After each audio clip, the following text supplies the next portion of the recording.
The gaze of the billions. Have you ever seen it? The gaze of the billions is a coined phrase to describe the unfocused and penetrating gaze of a person who has really seen too much. It can be seen in people who have been involved in catastrophes or who have experienced modern battlefields, and it is one of the most characteristic symptoms of post-traumatic stress disorder or post-traumatic stress disorder.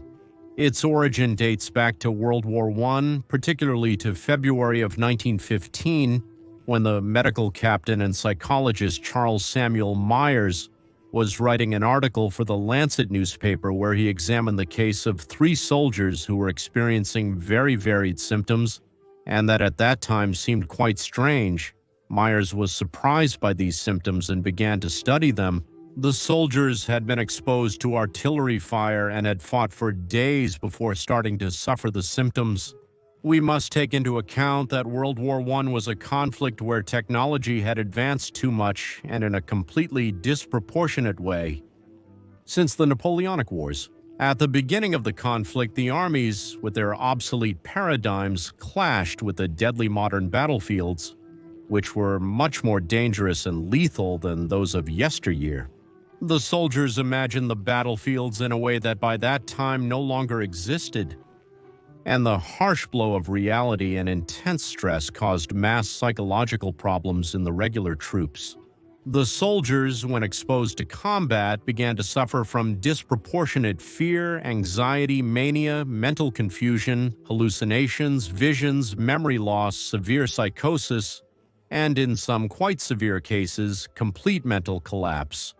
They even suffered from physical symptoms such as headaches, nausea, and dizziness that were not related to the inhalation of chemicals. Captain Charles Myers noted all these symptoms that the soldiers obtained in combat and documented them in his report.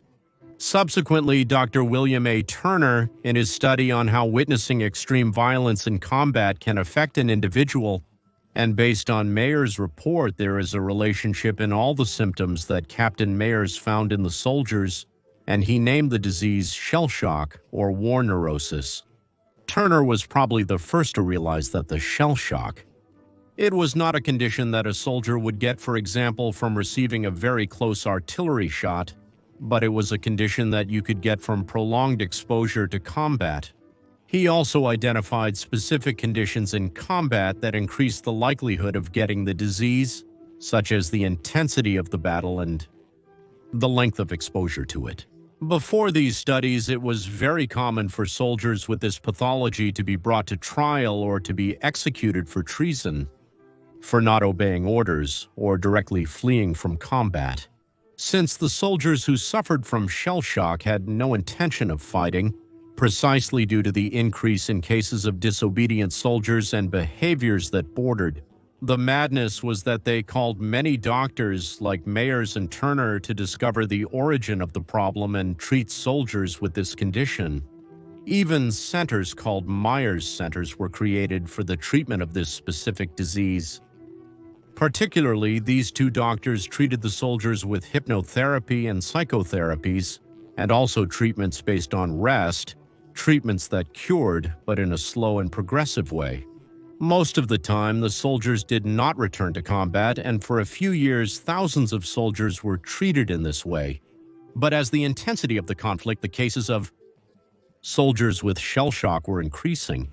The English High Command decided that the treatments applied by Myers and Turner were of little effectiveness, and they ended up replacing Myers and Turner with Lieutenant Colonel Gordon Holmes, whose research on the subject was more in line with the desires of the British High Command. At the same time, recent research on shell shock was attempted to be hidden to avoid controversies, and they began to create a whole demonization campaign against those soldiers who had shell shock, creating the popular belief that soldiers who suffered from it were weak-minded and weak-spirited people.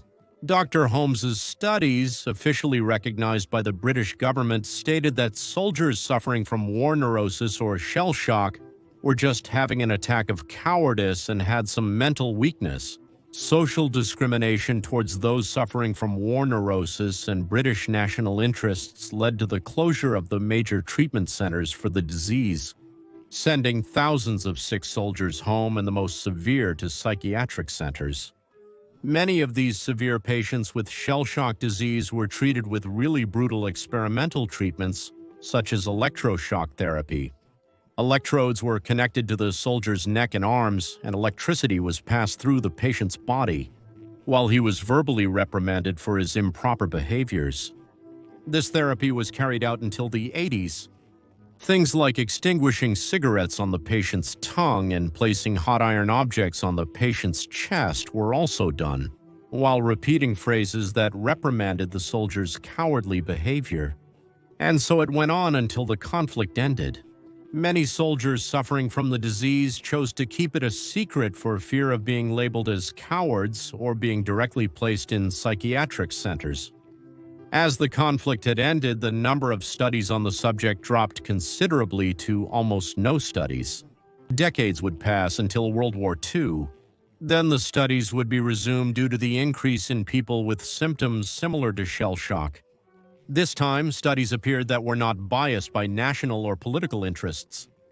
Many countries, like the United States, would start to recognize shell shock as a real disease that needed to be treated in a specific way and with specific treatments. The phrase thousand-yard stare or the thousand-yard gaze became popular after 1945 when Life magazine published it in the title, the portrait of an unnamed sailor in the Battle of Peleliu, whose belligerents were the United States and the Empire of Japan. The title of the portrait said Marines Calidad, 2,000 yards sharp, or what the Marines call it. The 2,000-yard stare, which was later extrapolated to the 1,000-yard stare. The author, Thomas C. Lee, added a note to the magazine about the portrait that said he left the United States 31 months ago. He was injured in his first campaign.